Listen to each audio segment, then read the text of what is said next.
제가 지금 올라온 시간이 벌써 오늘 세이브 코리아 집회 시작한 지 벌써 3시간이 지났습니다. 중간에 비도 오고 후전 날씨고 추운 가운데서도 3시간 동안 떠나지 않고 묵묵히 자리 지켜주시는 나라 사랑하는 대한민국 살리자 자유대한민국을 사랑한다 이런 마음으로 지금까지 함께 해주신 여러분들께 감사드리고, 여러분들이 현재 우리 대한민국을 살리고 계시고 여러분들이 자유민주주의 수호자입니다.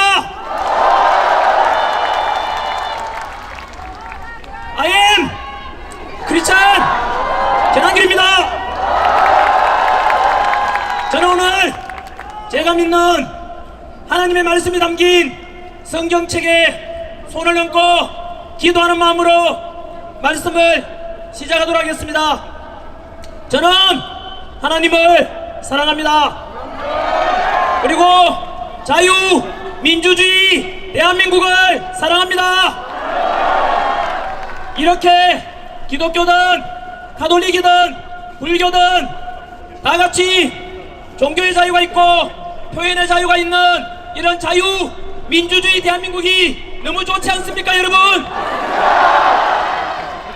오늘은 1919년 김인년 3.1절 이후로 106주년이 되는 날입니다. 그때는 유관순 열사 앞장서서 우리 대한독립 만세를 외쳤다면 오늘은 자유민주주의 만세를 외치고 있었는데, 그때나 지금이나 나라 사랑하고 민족 사랑하는 마음은 같은 것입니다. 먼저 오늘도 단상에 올라보니까 아까 제가 유튜브를 통해서 항공사진 드론 촬영을 봤는데 현재 여러분들이 보이는 이 인원수보다 거의 20배, 30배 정도가 여의도에 지금 꽉 차 있습니다, 여러분.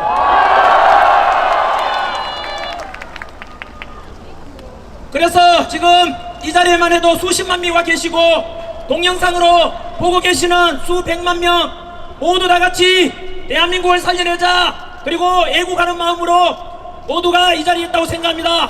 여러분들이 대한민국을 살리고 있고 그 대한민국을 살리는 주인공이 바로 여러분들입니다. 그리고 날이 갈수록 이렇게 집회 인원도 늘어나고 탄핵 반대하는 지지율도 점점 올라가는 거 보니까 우리가 이거 모인 이 자리가 헛되지 않고 우리가 주장하는 내용이 헛되지 않고 우리가 반드시 승리할 것입니다. 지난달 서울부터 시작해서 부산역, 동대구역, 그리고 광주, 대전을 지나서 오늘 서울에서 다시 모였는데 집회로 가면 갈수록 각 지역마다 역대급 인원이 모여들었고 특별히 광주에 갔을 때는 더 큰 감격이 있었습니다. 왜냐하면 당시 광주에서는 탄핵 찬성 쪽에 그 집회에는 민주당 의원들까지 총동원령 내렸지만 우리 스스로 탄핵 반대 쪽에서 모인 집회는 자율적으로 평화로 모였는데 그 민주당이 주도하는 탄핵 찬성보다 광주에서 우리가 경찰 추산 인원 3배가 더 많았습니다. 날이 갈수록 점점 더 대통령 지지율이 올라가고 있고 점점 더 많이 탄핵 반대 쪽이 늘어난 이유가 무엇이겠습니까? 윤석열 대통령께서는 비상계엄을 선포했지만 그것은 대한민국을 살리기 위한 구국적인 결단이었고 그것을 모든 국민들이 점점 알아가면서 계몽령이 되었다는 뜻 아니겠습니까? 우리의 주장이 또 헛되지 않다는 것을 저는 지난 대구 동대구 집회 이후에 시작된 대학생들의 시국선언에서 한 번 더 확인할 수 있었습니다.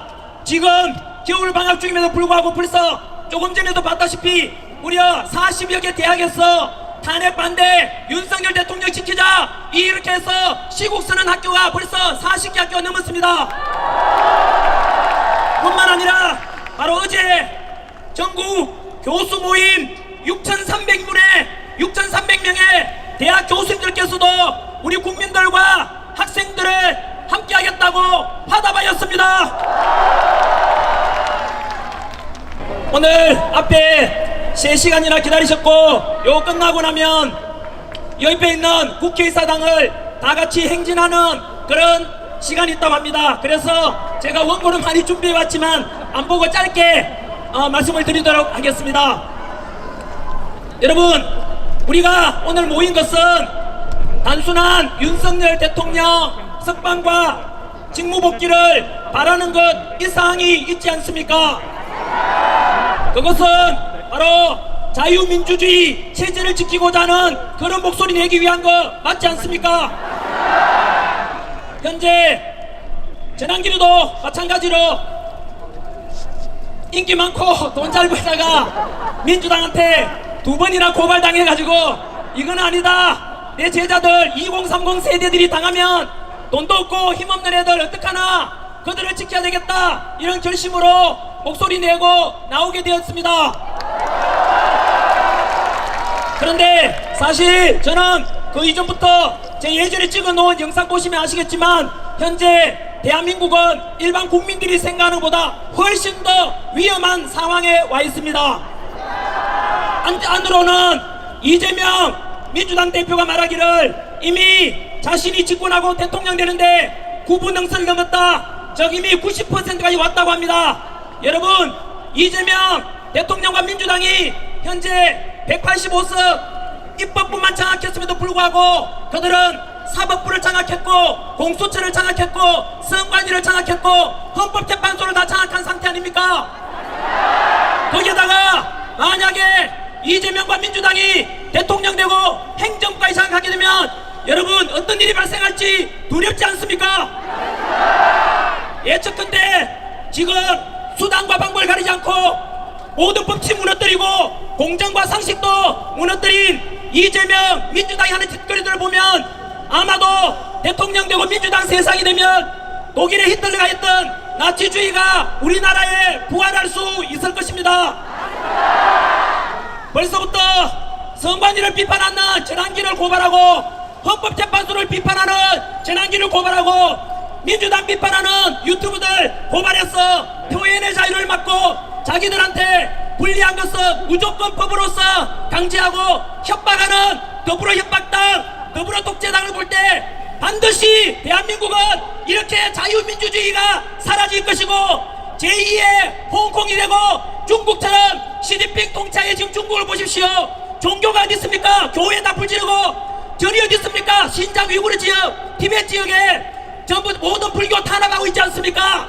전국에 계시는 목사님들, 전국에 계시는 성당의 신부님들, 절에 계시는 스님들, 조만간 민주당 이재명이 집권하면 제2의 중국처럼 제2의 홍콩처럼 우리는 모든 종교의 자유도 사라질 것입니다.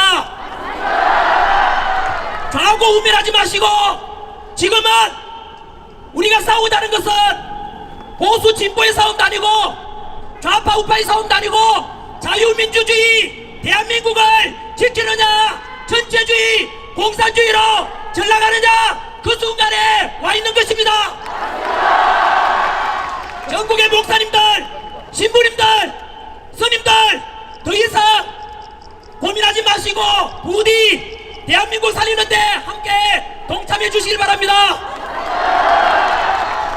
두 번째 우려하는 것은 바로 우리 대한민국이 아까 말씀드렸던 이재명 행정부에다 장악하면 독재주의가 되고 전체주의가 될 것을 우려하고, 두 번째는 바로 친중화되어서 공산화 사회주의가 될 가능성이 크다는 우려 때문입니다.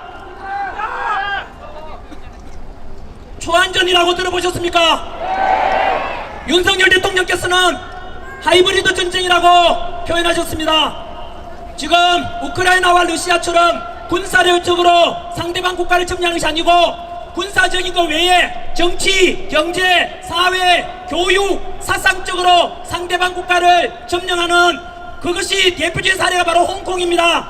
영국 치하였던 홍콩이 중국 치하로 들어가면서 불과 몇 년 만에 홍콩은 지금 어떻게 되는지 아십니까? 홍콩 가보십시오. 화려한 그 무역도시 바로 그런 네온사인도 없고 이미 홍콩은 자유민주주의가 사라졌습니다. 그것은 중국이 홍콩을 무력으로 점령한 것이 아닙니다. 친중 정치인들을 보내고 중국 친화적인 법을 만들고, 그래서 결국은 홍콩 사람들은 뒤늦게야 깨닫고 노란 우산 들고 2014년도에 수십만 명이 홍콩을 지키자 자유민주주의 수호하자 했지만 이미 늦었던 것입니다. 우리 자유민주주의 대한민국 마찬가지로 여러분, 현재 우리나라의 정치인 중에서 얼마나 친중국적인 인물이 많습니까? 바로 이재명 민주당 대표는 미국이 우리나라를 은밀하게 지켜주고 있는 한미 동맹체제임에도 불구하고 그것을 외면하고 중국 앞에 가서 쇠세 늘 중국한테 잘 보이려고 하고 있고, 얼마 전 우원식 국회의장은 우리 대통령께서 구치소에 갇혀 있음에도 불구하고 대한민국 서열 2위라면서 중국 시진핑을 만나러 가서 도대체 무슨 이야기를 했는지 모든 국민들은 걱정되고 우려하고 있습니다. 뿐만 아니라 경제적으로 알다시피 우리나라는 석유 압박을 한다고 지하자원 없이 오직 기술로 먹고 사는 나라 아닙니까? 그런데 이미 우리 삼성전자 바로 첨단 반도체 기술 작년에 중국으로 빼돌리다가 들켰고, 지난 10년간 무려 25조 원에 걸친 100건 가까이 첨단 기술이 중국으로 유출됐습니다. 뿐만 아니라 중국은 여러분 여의도 아닙니까? 여기가 이 속에도 이미 우리나라의 엄청난 건물들과 빌딩, 부동산이 중국인 소유가 많습니다. 현재 우리나라에 중국인이 60만 명 이상 있는데 앞으로 계속해서 중국인이 우리나라 땅을 사들이고 부동산 사들이고 그리고 기술 빼간다면 결국은 머지않아서 우리나라도 중국처럼 될 것입니다. 여러분, 뿐만 아니고 지난해 미군 기지가 있고 미군 항공모함에 중국 유학생이 드론으로 항공모함 촬영하다가 발각이 되었는데, 처음에는 유학생이라 했지만 수사해보니까 중국 핵심 당원이었습니다. 포렌식 수사해보니까 지난 2년 동안 평택 미군 기지를 촬영하고 국정원 사진 찍어가고, 여러분 이렇게 해서 우리나라 군사 기밀 빼가는데, 현재 충격적인 것은 이러한 간첩죄를 적용해서 처벌하자, 반도체 기술 빼돌리는 놈을 처벌하자 했는데 그 간첩법 개정을 어느 당이 반대했는지 아십니까?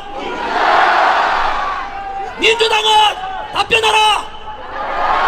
왜 우리나라 기술 빼가고 군사기밀 빼가는 중국인에 대해서 간첩죄를 적용하자는데 왜 반대했는지 답변하라! 이렇게 우리나라 팔아먹는 것을 묵인하고 우리나라 군사력 빼가는 것을 묵인하는 민주당은 과연 대한민국 정당이 맞습니까? 그뿐만 아닙니다. 오늘 저녁에 뉴스 보시면, 전환기 뉴스 뜨면 밑에 댓글에 욕밖에 없습니다. 왠지 아십니까? 중국은 하버드 대학 연구 결과에 하면 적게는 수백만 명, 많게는 4천만 명에 가까운 우마우당, 바로 우마우당은 중국 댓글 부대입니다. 우리나라 인구가 5천만인데 중국이 우리나라 여론을 중국식으로 친중한적으로 바꾸고 우리나라 사람끼리 분열을 일으켜서 남자가 여자를 혐오하게 만들고 세대 갈등을 유도하고, 그리고 우리 자유민주주의 지키고자 하는 이런 여론에 대해서 중국식으로 바꾸려고 엄청난 댓글 부대 실제로 활용하고 있습니다. 무려 4천만 명 가까운 사람들이, 중국인들이 우리나라 여론을 우리끼리 분열시키고 중국이 좋다는 식으로 여론 조작하고 있습니다. 여러분, 이렇게 대한민국 속에는 너무나 깊이 군사력이 아니라 정치적, 경제적, 사회적으로 대한민국을 중국식으로 바꿔가고 있는 현실에 대해서 우리는 만약에 지금을 놓친다면 제2의 홍콩이 될 것이고 제2의 중국처럼 사회주의로 전락하게 될 것입니다. 이 모든 것이 누구 덕분에 알게 됐습니까? 윤석열 대통령의 비상계엄 덕분에 알게 된 것 아닙니까?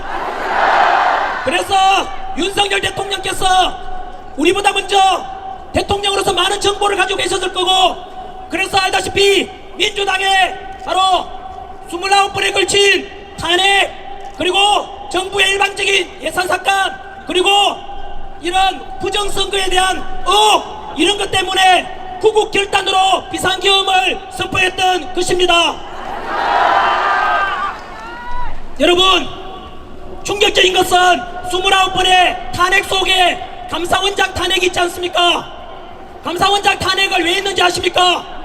문재인 정부 때 1급 비밀, 주한미군 사드 배치에 대한 1급 비밀을 중국에 넘겨줬는데, 그것에 대해서 바로 간첩죄로 잡으려고 감사하니까 민주당이 그 감사원장을 탄핵했습니다. 민주당은 간첩을 잡으려는 감사원장을 탄핵하는 것이 민주당입니다. 7, 80년대 민주화 운동했던 분들 답변해 보십시오. 여러분들이 독재에 맞서서 싸웠던, 그래서 이루어진 민주화의 모습이 현재 더불어민주당 모습 맞습니까? 국가기밀 빼돌리고 우리나라 간첩 잡으려는 감사원장을 탄핵하고 이재명 수사하려는 검찰을 탄핵하고, 과연 이 민주당의 모습이 진정한 우리가 원했던 민주당의 모습 맞습니까? 그런데 왜 침묵하십니까? 아무리 그래도 비상계엄은 잘못되었다고 하는 분들께 역시 저는 도산한 장원 선생이 말씀하신 꿈이라도 거짓말하지 말라는 말씀에 근거해서 오직 진실만 말씀드립니다. 아시다시피 비상계엄 선포는 내란이 아닙니다. 지금 언론에서 자꾸 내란 우두머리, 내란이라는 것은 민주당이 만든 프레임이고 민주당이 국민들 선동하는 것입니다. 민주당이여 답변해보라. 비상계엄은 헌법 77조에 나오는 대통령의 고유한 통치권 아닌가? 그런데 내란죄를 적용하려니까 사실 민주당도 내란죄가 적용될 수 없다는 것을 알고 있습니다. 그 근거를 말씀드리면, 첫 번째, 민주당에서 비상계엄 직후에 내란죄를 적용하기 힘들 것 같으니까 무슨 짓을 했는지 아십니까? 윤석열 대통령이 북한에다가 연락해서 남한으로 국지전을 도발해달라고 했다라고 말했지요. 왠지 아십니까? 그게 바로 대통령이 유일하게 탄핵소추 형사처벌 받을 수 있는 게 내란하고 외환 아닙니까? 그 외환으로 덮어 씌우려고 하다가 지금은 조용하지 않습니까? 왠지 아십니까? 거짓말로 드러났기 때문에 조용한 겁니다, 여러분. 두 번째, 내란죄를 적용하려고 하니까 도저히 끈데기 안 나오니까 지금 현재 일어나고 있는 일들 아닙니까? 국회에서 비상계엄 해제, 우리가 알듯이 2시간 만에 비상계엄 해제에 대해서 의결했고 6시간 만에 아무런 사고 없이 부상자 없이 법에 따라서 비상계엄 해제됐지 않습니까? 그런데 국회의원들을 비상계엄 해제 의결을 못하도록 끌어내라고 했다고 해서 의정활동 중단, 국헌문란이라 해서 내란죄를 적용하려고 했는데 또 드러나지 않습니까? 민주당 박선원 의원과 김병주 의원이 바로 특전사령관 박종건 특전사령관에게 불러서 리허설하고 말을 조작했지 않습니까? 뿐만 아니라 국정원 차장 홍장원이 메모 아닙니까? 바로 그 메모가 마찬가지로 가짜였다는 게 드러났지 않습니까? 이제 더 이상 민주당은 대통령에게 내란죄를 덮으시고자 해도 안 통한다 이겁니다. 그뿐만이 아닙니다. 내란죄라는 것은 여러분, 역사상 어떤 대통령도 내란을 한 적이 없습니다. 그리고 5.16 군사정변 때 동원된 군대가 35,000명, 12.12 사태 신군부가 동원한 군대가 2만여 명인데 윤석열 대통령이 국회에 보낸 군인이 몇 명입니까? 280명으로서 5.16이나 12.12 사태 100분의 1밖에 안 됩니다. 기껏 280명 국회에 보냈고 실탄이 있었습니까? 없었습니까? 하나도 없었지 않습니까? 그런데 이제 점점 진실이 밝혀지면서 민주당은 할 말이 없어지니까 그것을 국민들이 또 알아버렸지 않습니까? 오늘 제가 마이크 들고 하는 것은 진실입니다, 여러분. 이것을 통해서 더 많은 국민들이 알기를 소망합니다. 그리고 개몽돼야 되지 않겠습니까? 국민 여러분, 벌써 시간이 27분이나 지났네요. 그래도 햇빛이 났습니다, 여러분. 이야, 기분 좋습니다. 이 기분 좋으면 여러분들이 주인공이고 우리가 승리할 것이라는 확신 때문입니다. 윤석열 대통령님, 또 우리의 함성이 들리십니까? 힘내십시오. 윤석열 대통령, 우리가 반드시 살려내겠습니다. 그것이 바로 우리 국민입니다. 그리고 직무복귀하고 제2의 건국을 할 것이라 믿습니다. 이번에 드릴 말씀은, 오늘 제가 시간 때문에 다 못한 것은 조만간 유튜브에 다시 또 올려드리도록 그렇게 할 건데요, 짧게 선관위에 관한 어제 있었던 일에 대해서 잠깐 말씀드리겠습니다. 어제 뉴스 보셨습니까? 선관위에서 비리를, 감사원에서 선관위에 대해서 조사했는데 비리가 몇 건 나왔습니까? 878건이 나왔습니다.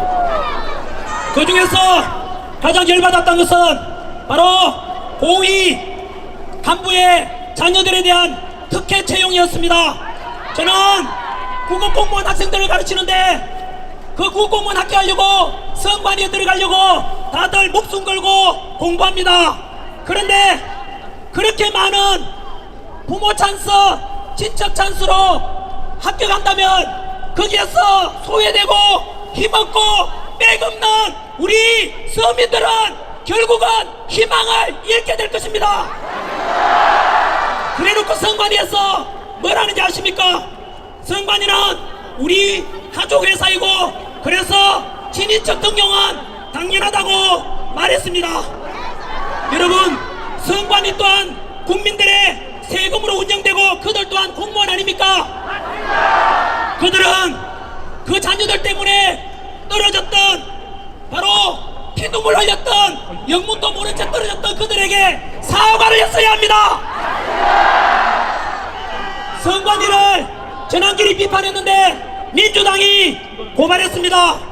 그 말인즉 선관위하고 민주당이 한 통속입니다.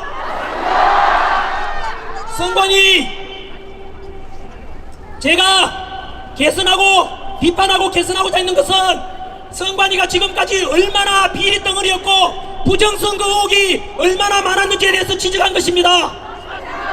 여러분, 부정선거 이야기할 때 음모론이라 하는 사람이 있으면 무시한 사람입니다. 음모론이라고 하는 자가 있으면, 그리고 부정선거 의혹을 제기하지 말라고 하는 자가 있으면 그 자가 범인입니다. 오늘 저녁입니다. 3일달 저녁에 우리 이영돈 PD분이 만든 유튜브 영상이 오늘 저녁에 올라갈 겁니다. 부정선거가 진짜 음모론인지 팩트를 가지고 과학적인 근거를 가지고 방송할 테니까 이영돈 PD가 만든 부정선거 영상 전 국민이 반드시 보십시오.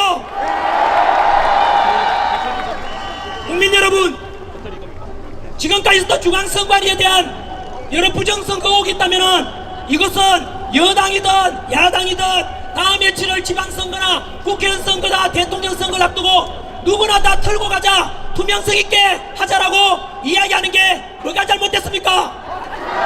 그런데 지난주에 어떤 당에서 무슨 법안을 발의했는지 아십니까?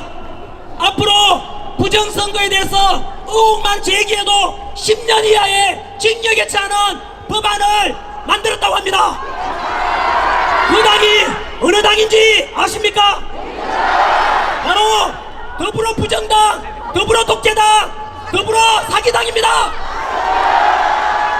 무조건 덮고자 하는 당이 부정의 원흉입니다. 앞으로 기억하십시오. 우리가 행하는 소중한 한 표, 80 넘은 할머니께서, 90된 할머니께서 휠체어 타고 나오셔서 투표 한 표 한 표 행사하는 거 봤지 않습니까? 그 소중한 민주주의 주권 행사를 만약에 속인다거나 의혹이 있다면 대한민국 민주주의는 무너질 것입니다. 그래서 제가 제안하는 것은, 첫째, 사전투표가 가장 부정 의혹이 많으니까 사전선거 없애야 됩니다. 두 번째, 대만이라는 나라처럼 하면 됩니다. 대만은 초등학교 반장선 가듯이 그 자리에서 투표하고 수작업으로 그 자리에서 참관이 보는 가운데서 개표하고 그 자리에서 집계까지 다 합니다. 투표 미동이 없습니다. 우리도 시간 좀 걸리더라도 전산 해킹 의혹이나 조작 가능성 있는 그런 전사나 말고 대만식처럼 완전히 그 자리에서 개표, 투표, 집계를 수작업으로 했는데 시간은 좀 걸리더라도 여러분 그렇게 하는 것이 단 한 표라도 부정의혹이 없도록 소중한 한 표 행사되도록 하는 가장 바람직한 방법이라고 생각하는데 여러분들은 어떻습니까? 오늘 저녁 우리 집회 방송 언론에 어떻게 보도될지 궁금합니다.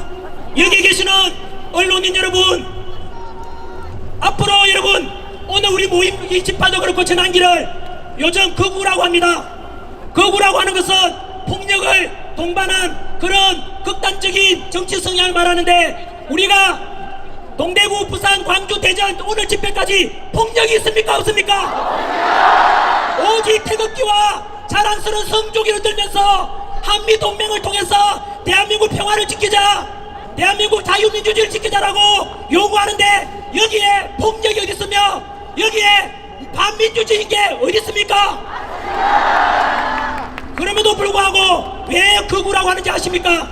현재 요즘 레거시 미디어 큰 방송국이나 큰 언론사의 뉴스들이 가짜라는 것을 2030 세대들이 먼저 알아버렸습니다. 바로 유튜브라든가 이런 뉴미디어를 통해서 우리 기존의 이름난 방송들이 가짜 뉴스가 많고 민주당 거라풀이 많고 그리고 우리 이런 주장들은 전부 다 극우로 몰이하는데 그 이유가 현재 민주당은 이것처럼 점점 국민들이 개몽되고 하라니까 점점 더 국민들이 등 돌리고 민주당 지지율이 낮아지니까 쓸 자리가 없으니까 자꾸 우리들을 극우로 몰이하는 겁니다.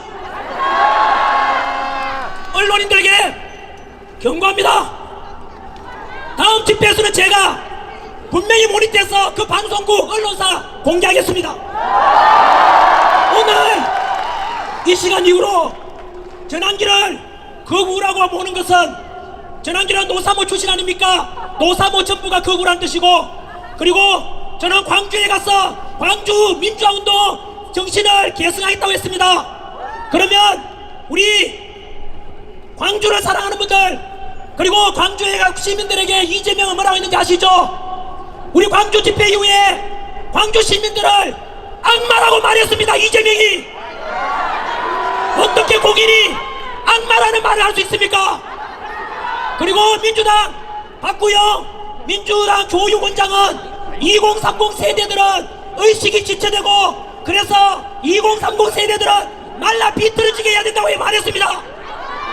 이 방송 보고 계시는 우리 대한민국 2030 세대 여러분 들었습니까? 전라도 광주 시민 여러분 들었습니까? 언론인 여러분 한 번 더 말씀드립니다. 우리의 주장은 3.1절날 유관순 열사를 중심으로 해서 김해독립 선언의 평화와 자주와 그리고 저항정신처럼 우리 또한 아까 김진우 목사님 말씀한 것처럼 우리 또한 자주와 그리고 자유민주주의를 지키고 평화를 사랑하는 그런 선량한 저항정신 아닙니까? 국민의 당연한 주권행사 아닙니까? 언론인 여러분 제발 지금이라도 반성하십시오. 조만간 제가 어떤 방송인지 공개하기 전에 오늘 이 시간 이후로 바로 극우라고 한다면 그 언론은 민주당 끈앞뿌리고 민주당 같은 통속 민주당의 부역자 언론들입니다. 사실을 보도한다는 기자정신 잊었습니까? 언론인 여러분 왜 국민을 속입니까? 왜 가짜 뉴스를 보냅니까? 왜 선동합니까? 제발 그런 언론은 죽은 언론입니다. 어떻게 민주당 끈앞불이 되어서 그렇게 사실을 외국에서 보도합니까? 국민 여러분 언론의 폐단에 대해서 1분만 말씀드리겠습니다. 광우병 사태 기억나십니까? 그 광우병 근거도 없는 그런 방송 언론이 선동해서 그 당시에 국민들이 얼마나 분열을 했습니까? 두 번째 세월호 참사 났을 때 역시 언론에서 그 세월호 사건 때도 마찬가지였고 이태원 사건도 마찬가지로 그 희생자와 유족들은 너무 가슴이 아파서 빨리 잊고 싶단 말입니다. 그런데 언론에서 계속해서 부추겼지 않습니까? 후쿠시마 원전 오염수 방출된다고 그렇게 또 언론에서 부추겼지 않습니까? 그래서 그 언론들 때문에 문 닫은 횟집들 얼마나 많았습니까? 우리 국가 예산이 무려 1조 6천억이 예산이 낭비되었습니다. 언론인 여러분, 국민 여러분, 제가 놀라운 사실을 말씀드리겠습니다. 금방 제가 광우병 사태 언론의 선동, 세월호 사태 언론의 선동, 이태원 참사 때 선동, 후쿠시마 원전 오염수 선동, 그게 누가 한 짓인지 압니까? 바로 민주당의 짓이고, 민주당은 누구의 지시를 받은지 아십니까? 민주노총의 지시를 받은 것이고, 민주노총의 그 지시는 누구한테도 받았는지 얼마 전에 공개되었습니다. 바로 우리 대통령 측 변호인단 김계리 변호사가 밝혔지 않습니까?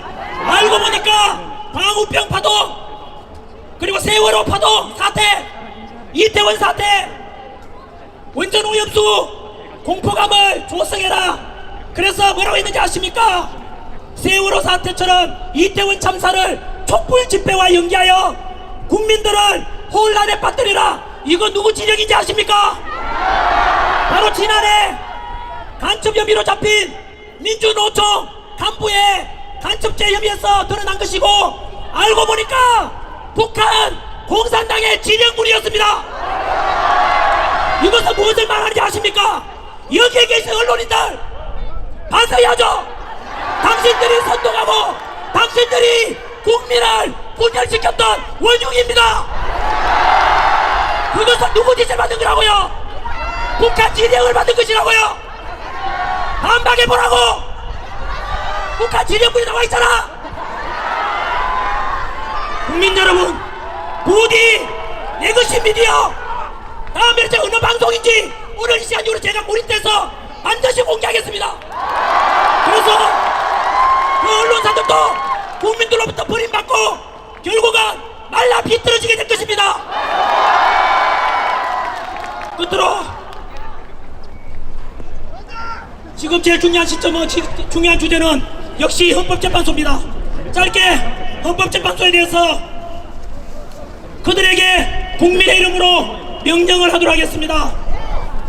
현재 헌법재판소는 대통령을 만약에 탄핵 인용해서 파면시킨다면 세 가지 중대한 문제가 발생합니다. 첫째는 국가가 무너질 것이고, 두 번째 국민들이 두 조각 나서 분열이 될 것이며, 세 번째 불이한 대통령 인용을 심판한 그 재판관들은 결국은 대한민국에서 살기가 어려울 것입니다. 왜 그러냐면, 첫 번째는 헌법재판관들, 불의한 재판관들이라고 이러고 다 알지 않습니까? 문영배, 이미선, 정정미, 정계선, 그리고 지금 임명되고자 하는 민주당에서 또 협박하지 않습니까? 최상복 대행보고 빨리 마흔정 임명해라. 그렇지 않으면 또 탄핵하겠다고 협박했지 않습니까? 민주당은 국가와 국민은 안중에도 없습니다. 나라가 망하든 말든 오직 이재명 대통령 만들어서 독재하겠다는 생각밖에 없는 것입니다. 그 불의한 재판관들 이미 국민들한테 다 알려졌지 않습니까? 너무나 자폐장적이고, 이미선 재판관 여동생은 대통령 퇴진 주장했던 그 사람이고, 정계선 남편은 역시 대통령 탄핵을 주장하는 사람입니다. 이런 불의한 재판관들이 과연 우리 자유민주주의를 수호하고자 하는 윤석열 대통령을 탄핵시킨다면 어느 국민들이 그걸 받아들이겠습니까? 두 번째, 전환기 표현이 아니고 대한민국의 최고 헌법학자 허영 교수님이라고 계십니다.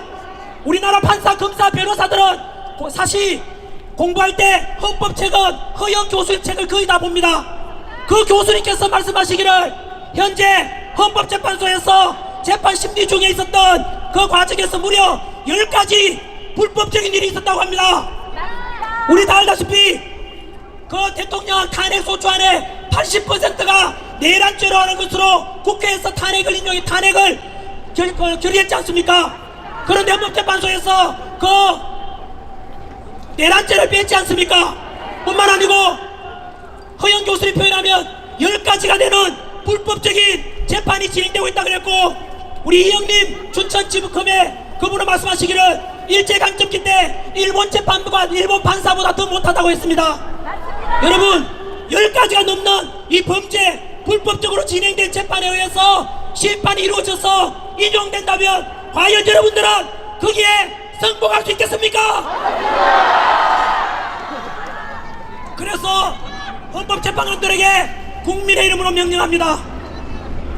대한민국을 살리고 국민들을 다 통합하고 그리고 너희 헌법재판관들이 살아날 수 있는 방법은 유일하게 바로 윤석열 대통령에 대한 심판은 각하를 결정해야 한다. 각하를 결정하면 10가지 저질렀던 그 불법도 넘어갈 수 있을 것이고 그리고 불의한 재판관에 대해서도 국민들이 용서를 해줄 것이다. 그래서 국가를 살리고 국민을 통합하고 너희들이 살 수 있는 유일한 방법은 윤석열 대통령 탄핵 심판은 반드시 각하를 선고해야 된다. 이렇게 해서 우리는 윤석열 대통령 직무 복귀시켜서 지금 무너져가고 있는 국가 시스템을 정상화하고 다시 한번 제2의 건국운동을 해야만 할 것입니다. 여러분들은 어떤 대한민국을 원하십니까? 첫 번째, 정치는 공산주의가 아니라 자유민주주의 체제 좋습니까? 경제는 사회주의가 아니라 자유시장 경제 체제 좋습니까? 복지는 무조건 똑같이 나눠주겠다, 공짜로 나눠주겠다, 25만원 나눠주겠다, 그게 아니라 약자를 선별적으로 도와주는 그런 복지를 해야 되는데 어떻습니까? 그리고 국방 외교는 철저한 한미동맹을 통해서 우리나라 안보를 지키고 트럼프 정부와 함께 강력한 한미동맹 속에서 경제적 실리도 추구하는 그런 외교와 국방을 하고자 하는데 어떻습니까? 그래서 자유민주주의가 있고 신앙의 자유가 있고 개인의 자유가 있고 언론 출판 집회 결사의 자유가 있고 그리고 가정이라는 소중한 가치를 존중하고 남녀가 갈등이 아니라 서로 화합하고 세대 간의 갈등이 아니라 화합하는 이런 대한민국 좋습니까?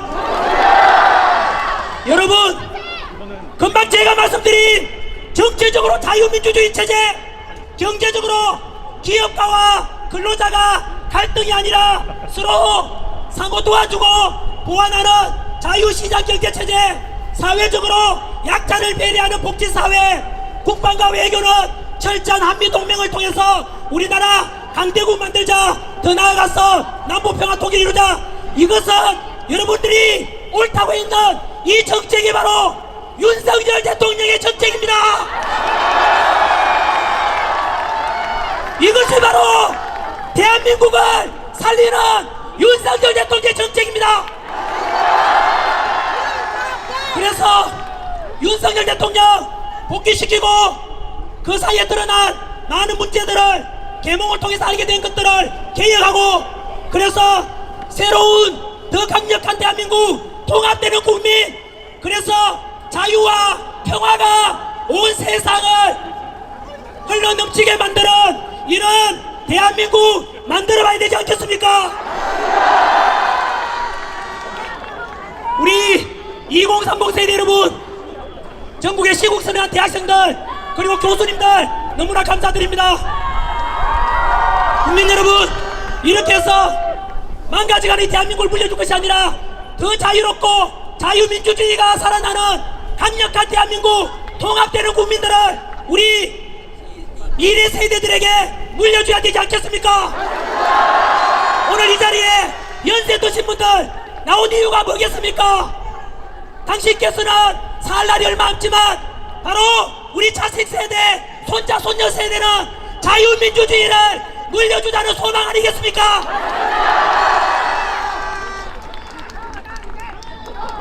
네, 앞에 티켓이 자꾸 종료해서 고생하셨습니다. 한 번 더 국민 여러분, 다 함께 싸우고 반드시 이길 것입니다. 네, 애국가입니까? 아닙니까? 애국가는 나중에 부르도록 그렇게 같이 하겠습니다. 자, 여기서 물론 전환기를 외치지 마시고 윤석열 대통령 한번 시간이 없나요? 그래도 외치고 싶습니다. 윤석열 대통령이 보고 싶습니다. 윤석열 대통령님 사랑합니다. 사랑합니다. 우리 자유민주주의를 사랑합니다. 사랑합니다. 미국과 트럼프 대통령도 사랑합니다. 사랑합니다. 우리나라 지켜주시는 우리 군인들과 군장병 주한미군도 감사합니다. 감사합니다. 제복 입고 계시는 우리 경찰분들, 우리 안전 책임져주는 경찰분들과 소방관분들, 우리 모든 분들께 감사합니다. 감사합니다.